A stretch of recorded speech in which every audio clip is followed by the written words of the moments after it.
The old woman watched the young couple's passion, and felt a long-forgotten stir within her heart. Returning to her room, she too wanted to rekindle intimacy with her husband, but alas, the old man suffered from severe heart disease. You know I can't. My heart. On a remote farmstead lived a mysterious couple. Each evening, the old woman would sit before a mirror, meticulously grooming herself. That day, several young people arrived at the farm, lured by the advertised low rent.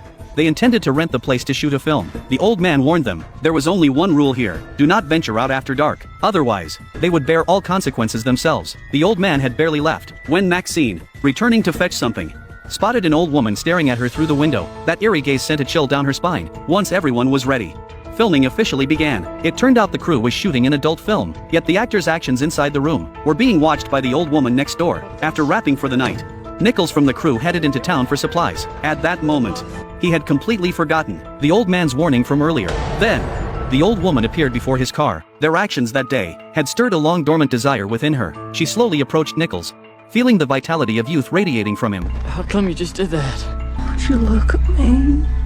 I don't want to see it. But he never imagined this instinctive resistance would bring about his own demise.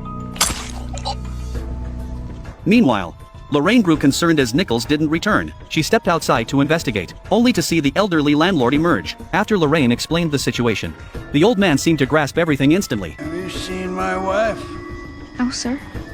He led Lorraine inside. The old man promised to help search for Nichols, and told Lorraine to fetch a spare flashlight from the basement. But when she returned upstairs, the door was locked from the inside. No matter how desperately Lorraine shouted, there was no answer from the other side. Frantic, Lorraine rushed back down to the basement seeking another way out. What she saw there left her utterly frozen in horror. The gruesome, lifeless body of Nichols lay before her. She screamed at the top of her lungs toward the exit. At that moment, the director, still half asleep, seemed to hear the commotion, but he stumbled groggily toward the barn instead. He accidentally stepped on a nail embedded in the ground. Gritting his teeth against the pain, he pulled out the nail. Just then, he sensed someone peering through the door. The man crept closer, wanting to see who was gloating over his misfortune. But unexpectedly, disaster struck.